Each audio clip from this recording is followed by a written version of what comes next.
Buenos días, mis queridos hermanos, que la paz de nuestro Dios les acompañe en este precioso día. Hoy vamos a tratar de entender un texto que nos envía nuestro Dios. La reflexión que hoy tenemos está titulada Las evidencias de la santificación. Y vamos a ver cuáles son estas evidencias, qué es lo que nos quiere transmitir nuestro Dios. Nuestro Salvador era la luz del mundo, pero el mundo no lo conoció. Estaba constantemente ocupado en obras de misericordia, proyectando luz sobre la senda de todos. Sin embargo, no pidió a aquellos con los cuales se relacionaba que contemplaran su virtud inigualable, su abnegación, su espíritu de sacrificio y su benevolencia. Aquí podemos ver cuál era la obra de Cristo en realidad, ¿verdad? Él nunca pedía que alguien lo alabe, ¿no? O que reconozca su obra, sino que él simplemente él se estaba ocupando en obras de misericordia y de predicar el Evangelio para que la gente entienda el auténtico Evangelio, ¿verdad? Y nunca trataba de atraer la atención sobre sí mismo. Los judíos no admiraban una vida tal. Ellos consideraban su religión sin valor. La religión de Cristo la consideraban sin valor, porque no estaba de acuerdo con su norma de piedad. Aquí os invitaría, mis queridos hermanos, que también hagáis el paralelo con nuestro tiempo, ¿verdad? De cómo entendemos nosotros la piedad, ¿verdad? En la iglesia. Por lo tanto, los judíos no admiraban una vida tal. Ellos consideraban su religión sin valor porque no estaba de acuerdo con su norma de piedad, con nuestra norma de piedad. Hagamos el paralelo, ¿verdad? Fijaos, decidieron que Cristo no era religioso en espíritu o en carácter. Y aquí tenemos que pararnos un momento. No sé si podemos darnos cuenta de la profundidad del asunto, ¿verdad? Fijaos, dice que ellos decidieron que Cristo no era religioso en espíritu o en carácter. ¿Quién era el espíritu que habitaba en Cristo? ¿Cuál era su carácter? Podéis daros cuenta que no estaban reconociendo al Padre que habitaba en Cristo. El espíritu que habitaba en Cristo era el Padre, el espíritu del Padre. ¿Y a quién no reconocían ellos? ¿Podemos darnos cuenta? Pues esto desgraciadamente no ha pasado solamente entonces, sino también ahora. Pero también quiero atraer la atención sobre otro aspecto, por ejemplo. ¿Qué espíritu habitaban los judíos? ¿Y cómo es posible que este espíritu, si es el mismo espíritu que habitaba en Cristo, cómo es posible que no se reconozca a sí mismo? Espero que entendáis lo que quiero decir. Es decir, si el espíritu que habitaba en Cristo es el mismo espíritu que tenía que habitar en los judíos, ¿cómo es posible que el mismo espíritu no se reconozca a sí mismo? Por lo tanto, ¿qué espíritu estaban los judíos? ¿Entendemos la profundidad del asunto? Decidieron que Cristo no era religioso en espíritu o en carácter, porque la religión de ellos consistía, atentos, en ostentación, en orar en público y en hacer obras de caridad por causa del efecto, para que se les vean, ¿verdad? Y fijaos aquí, ¿cuáles son las auténticas evidencias de la santificación? Fijaos. El más precioso fruto de la santificación es la gracia de la mansedumbre. ¿Qué es lo que quiere decir? El mismo texto nos los va a relatar, pero la gracia de la mansedumbre es el Espíritu de Cristo en nosotros, ¿verdad? Eso es lo que quiere decir y lo vamos a entender enseguida. Fijaos, el más precioso fruto de la santificación es la gracia de la mansedumbre, es la presencia de su Espíritu en nosotros. Eso es lo que quiere decir. Fijaos, cuando esta gracia preside en el alma. Ya lo dijimos en otras ocasiones, ¿qué es la gracia de Cristo? Es su espíritu en nosotros, ¿verdad? Cuando su espíritu preside el alma, lo traduzco para que lo entendamos, fijaos, cuando esta gracia preside en el alma, la disposición es modelada por su influencia. Por lo tanto, entendemos de quién está hablando, de su espíritu en nosotros, ¿verdad? Hay un constante esperar en Dios y una sumisión a la voluntad divina. ¿Qué es lo que quiere decir aquí cuando dice hay un constante esperar en Dios?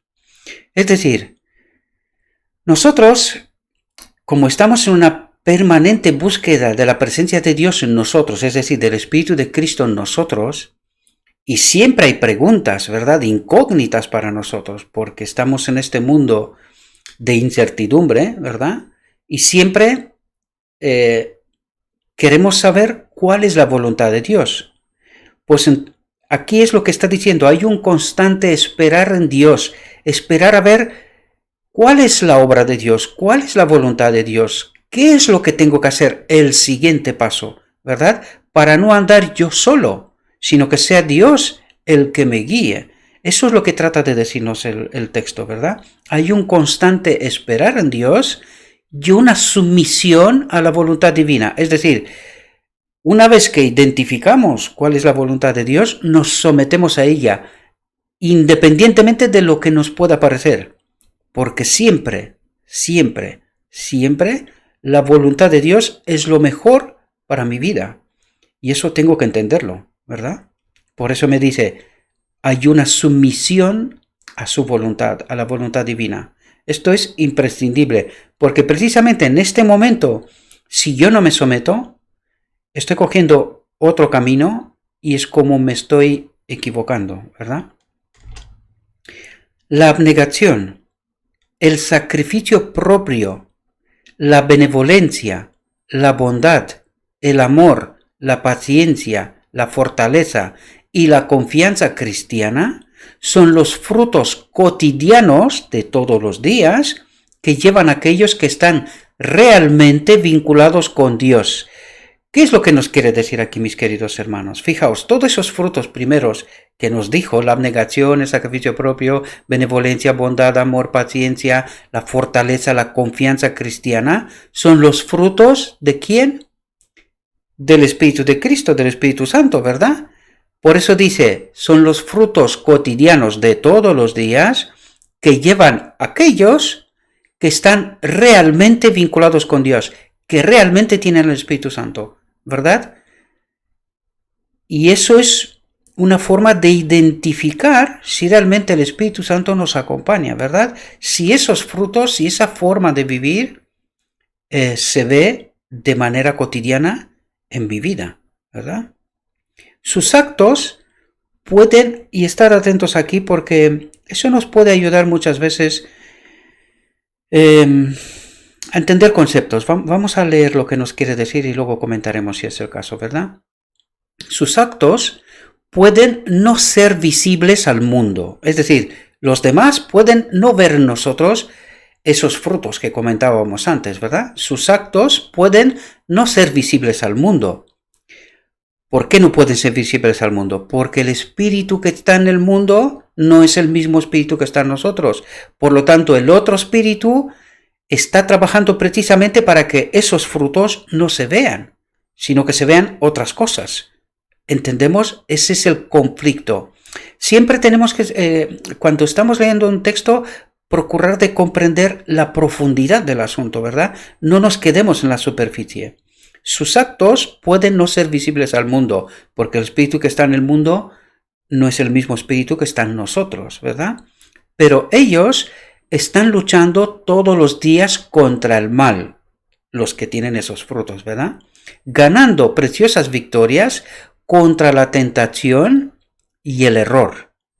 Votos solemnes son renovados y cumplidos por la fuerza obtenida mediante, aquí hay mecanismos, mediante la oración fervorosa y la constante vigilancia. ¿Qué es constante vigilancia?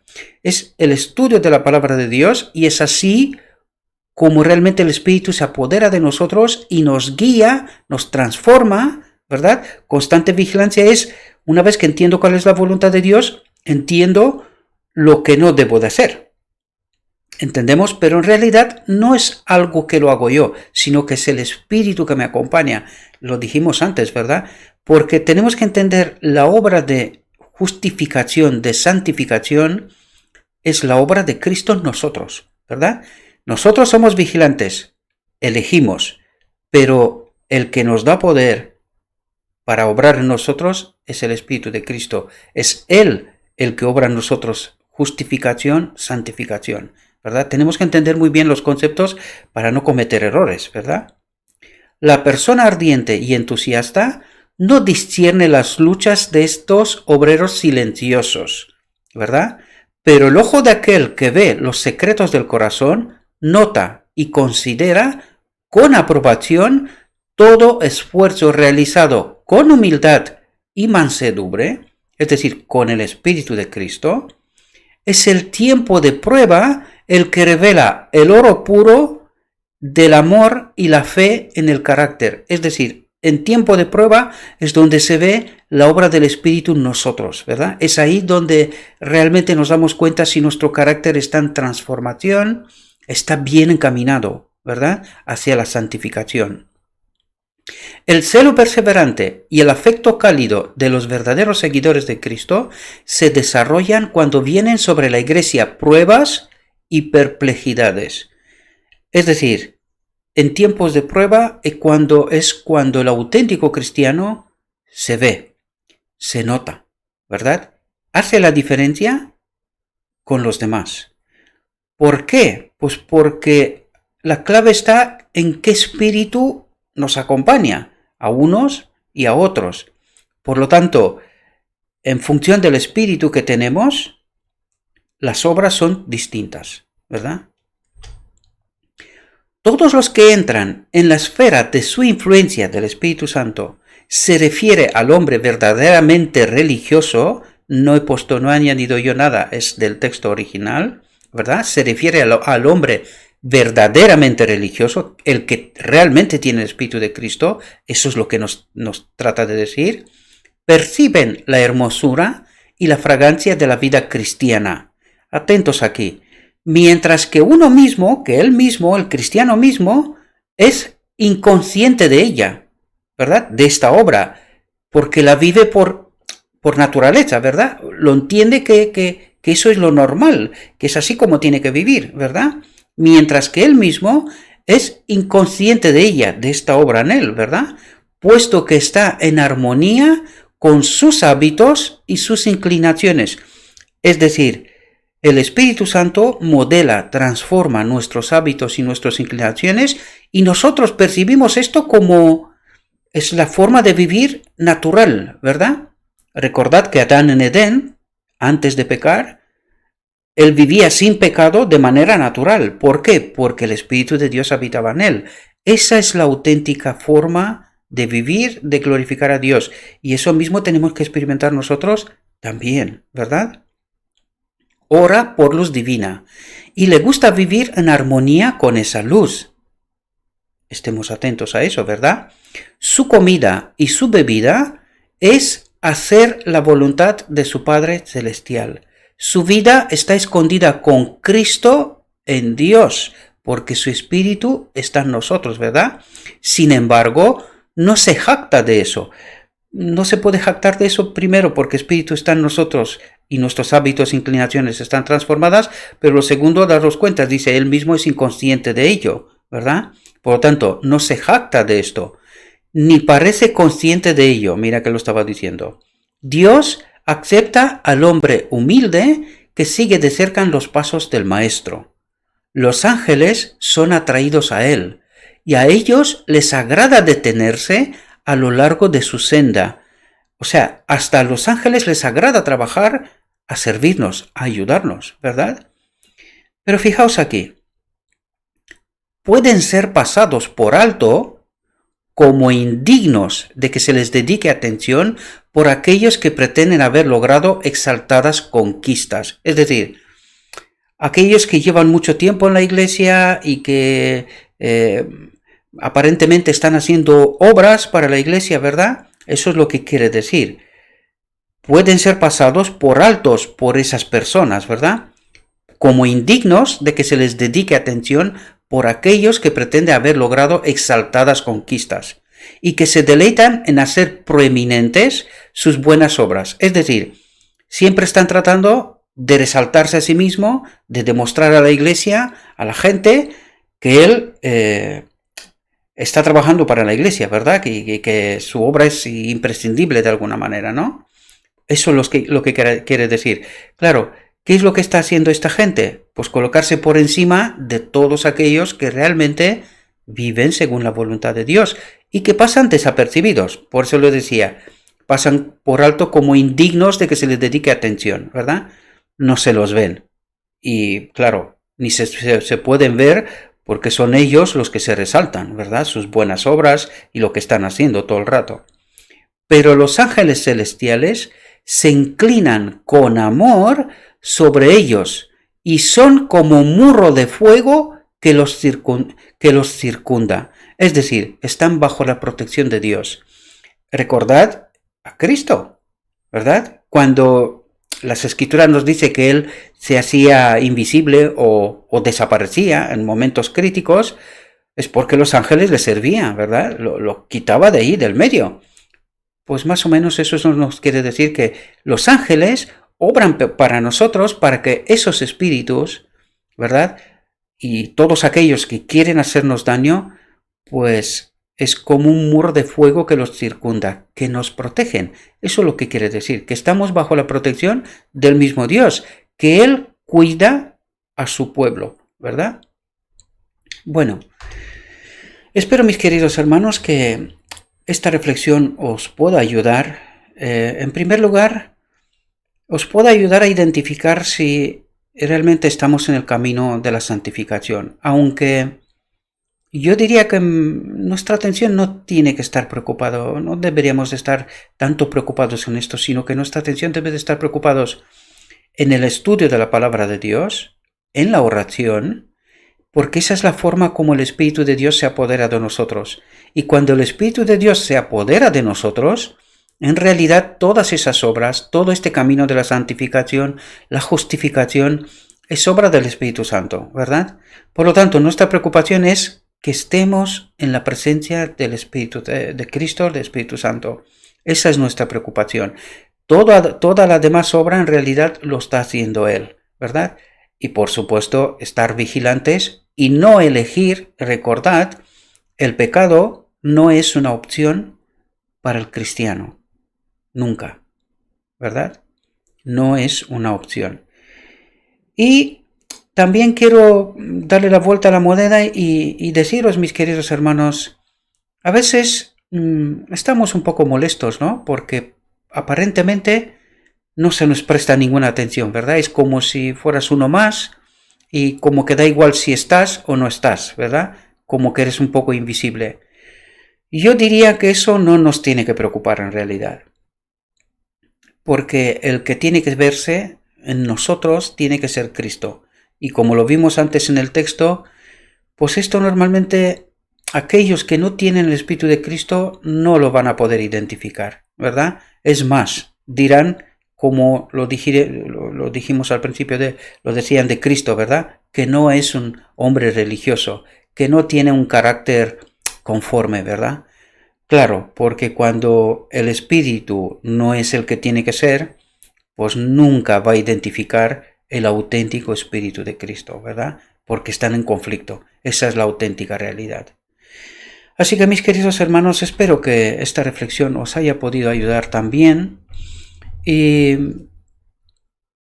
nuestra preocupación tiene que estar centrada en que el Espíritu de Cristo nos acompañe. Esa es nuestra principal preocupación, y entender que el pecado no es una opción, ¿verdad? Nunca es una opción para el cristiano.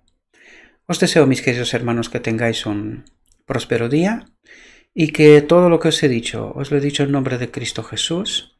Amén.